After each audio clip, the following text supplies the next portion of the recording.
Alright everybody, welcome back to the channel. I've got a very fun video to share. Then we're going to get into our topic. I was going to compile 2 or 3 suggestions into one video. We're just going to start at the beginning and see how many we can fit in a reasonable amount of time.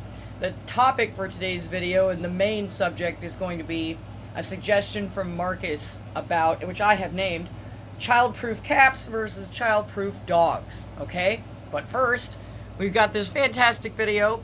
I've finally learned how to at least get the sound in with the video and the images. I'm learning, y'all. Bear with me. Before long, y'all will be laughing and going, wow, Ashley, remember when you couldn't even run the computer? Here we go. This is a video from a gentleman who used a Powerhorn and a megaphone, and he and his wife, to catch this woman who's bringing the dog up to shit on their lawn. It's a video from TikTok. I also found a link for it to YouTube. I'll put it in the description. It's a must watch. But hey guys, listen to it with me and we'll have fun here.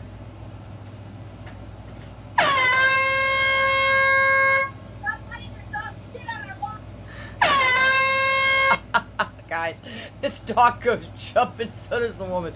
You gotta watch it. Okay.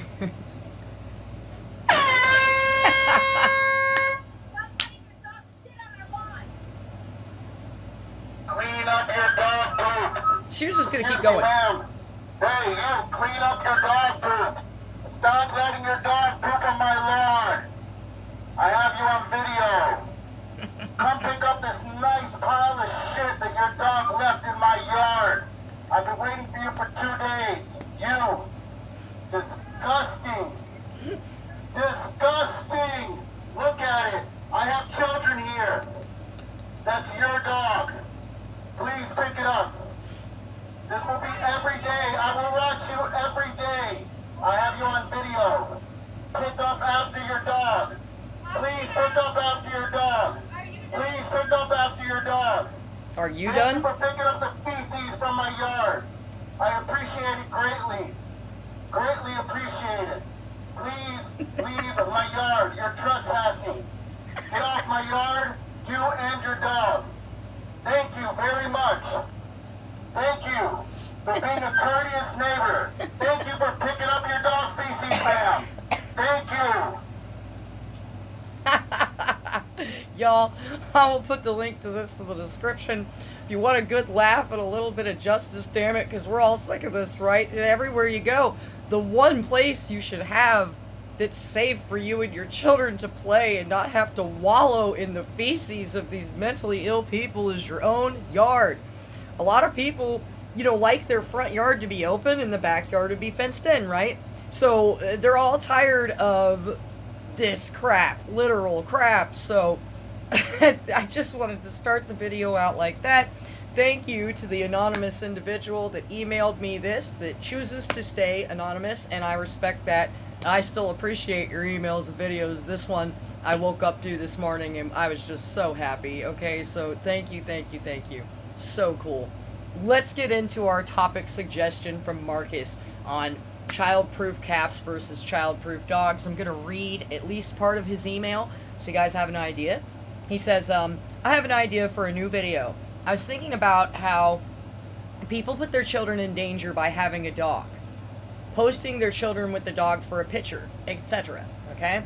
I did a quick Google search about baby-proofing the home, and not a single site mentions getting rid of a dog or not getting one in the first place if a new baby's on the way. In fact, I'll add to Marcus's email that I often see people encouraging the pregnant woman or whomever to get a dog or to get a nanny dog and all this other crap. No one brings up how many children they kill. Chemical companies are always trying to invent the latest childproof cap so a child cannot get into a Tide Pod, for example. Pharmaceutical companies have childproof caps on medicine. Parents are all about that, right? Why then do they endanger their very child's life by exposing them to dogs? Now, he sent a couple links. We'll just go over this a little bit. Baby proofing, a checklist for every room. Surprising how easy it is for a baby to get in trouble. From kitchen cabinets to outlet covers. Here's how to baby proof the main rooms in your home. Okay? 10 months of moving delays and renovations. We're moving into our new home within a week of our baby's arrival. Silver lining of a stressful year has been we've been able to plan our home with safety as a top priority. And like I said, I'm skipping through this a bit because this is just going to be a bunch of stuff about taking care of stuff in your home. Replace broken windows, leaking hot water heaters. Geez, that kind of stuff seems so minute in comparison to taking care of the danger of a dog that could maul your child, and they do all the time. People try to downplay it like it's rare. It's not rare. Lead paint, door frames, peeling and chipping paint, lead exposure, mold, existing furniture, corners on tables, watching out for tipping furniture, like all the children that were killed by the IKEA dressers. I don't know how many people actually read about that. It was pretty crazy.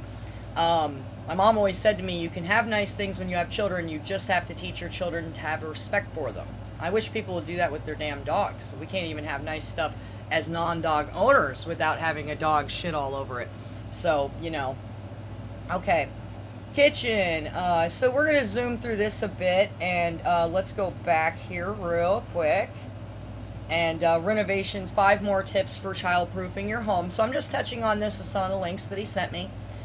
Children are curious, and they see coffee tables, they see a jungle gym, on and on. Go undercover. Okay, child-safe covers on outlets, childproof window guards, safety nettings on windows to help prevent children from falling out, protective materials on radiators, hot pipes, other burning hazards, right?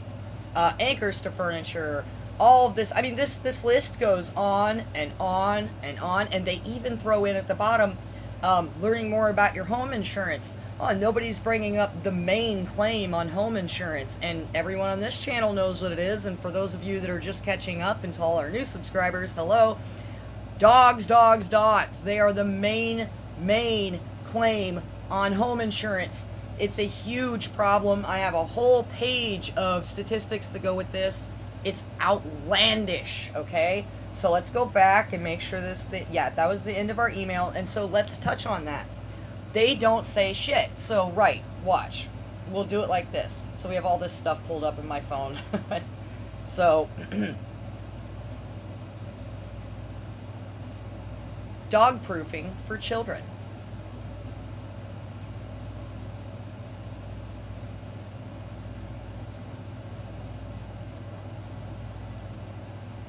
Guys, the first article, a guide to preparing your dog for the children in your life. It's always the dog. It's always based off the dog. It's not preparing the family, preparing the baby for this death machine. It's the dog, okay? Amazon even has a book listed. How do I child-proof my dog? How do I puppy-proof my house?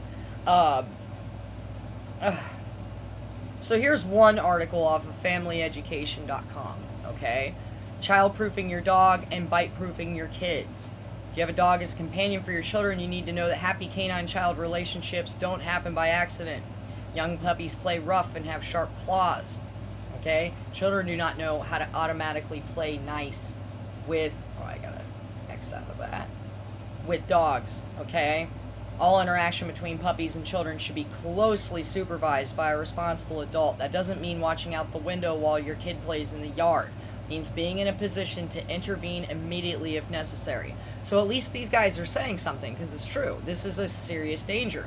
Older dogs and older children don't usually need such close supervision. Don't want to hear that. How often is it? And see, this is where, like, they'll be halfway intelligent and then they say some dumb shit like this. How often is it the family dog that everyone trusted for all these years and everything was fine, and then fucking Fluffy, I don't have a Fluffy right now, damn it, use this, and then fucking Fluffy comes running in and attacking this kid that it's been protecting and loving all these years. Don't want to hear it. I don't even let my child outside. He's like playing right now, and because he stayed home from school today with his head wound, and he wanted to go play for a little bit. I said, sure. I walk around, check all the gates. I make sure there are no holes. I check for critters in the yard, not just snakes and stuff like that. Dogs. That's what I'm worried about, okay? If you see a dog you don't know and he's with someone, ask if it's okay. No, stay the fuck away from the thing, okay? Stupid. Don't tease dogs, even if they're tied inside a fence. Or teasing is mean. You know what else is mean? Mauling children. Never run away from a dog. He'll probably chase you and he may bite. Look at all this crap. It's just, It's just more and more and more warnings on how to make the dog comfortable. I want our damn space back. And like this man with the megaphone, you know, he has the right to have his yard clean for his children to play in and not full of dog shit.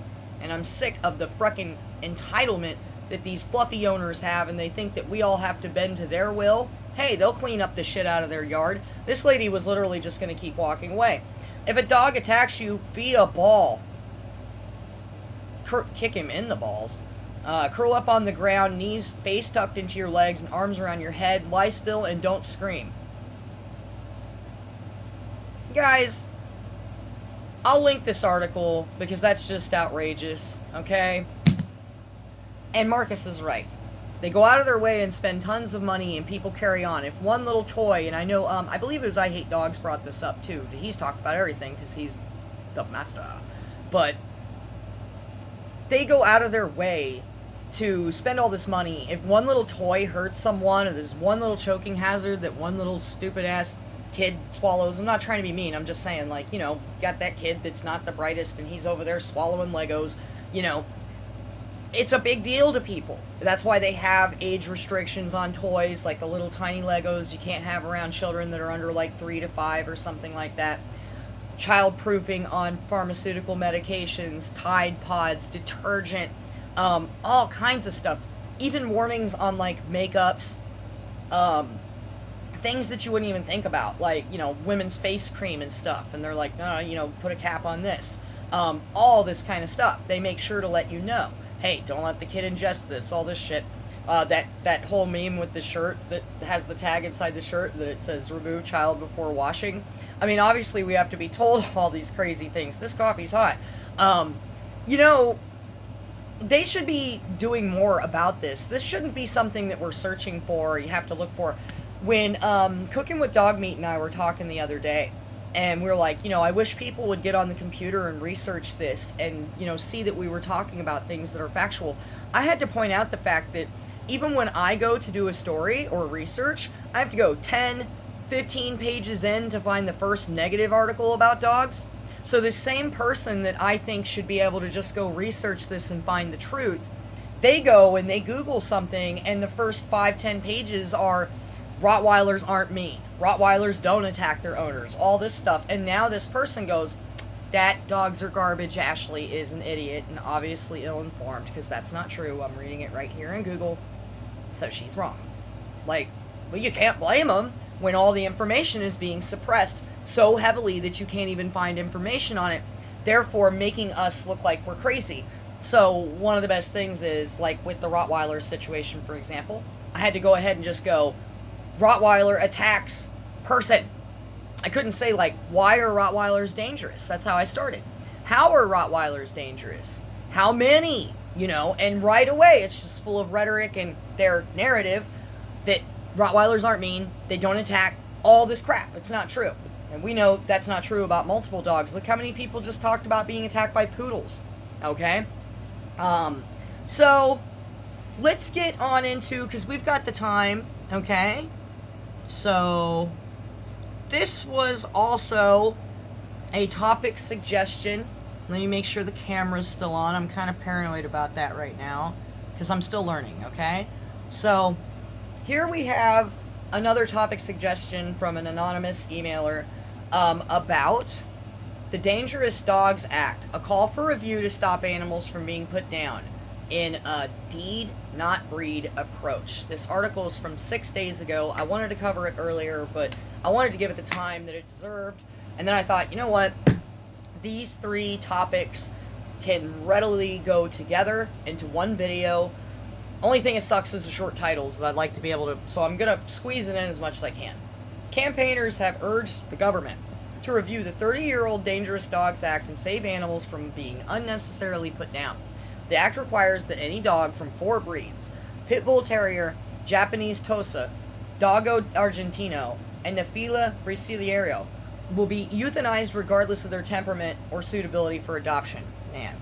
So the British Veterinary Association and a coalition of groups are urging the government to adopt an evidence-based deeds not breeds approach, which would judge a dog by its breed and not by its behavior.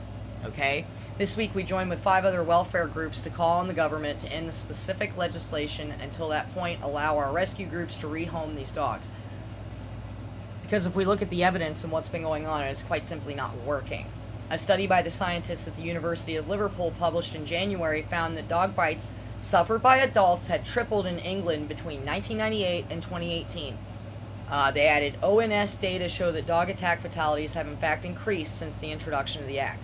That has nothing to do with this act. That has to do with the uptick in dog ownership. All dogs, whatever breed or size, are capable of showing aggression, and the banning of certain breeds only gives a false impression.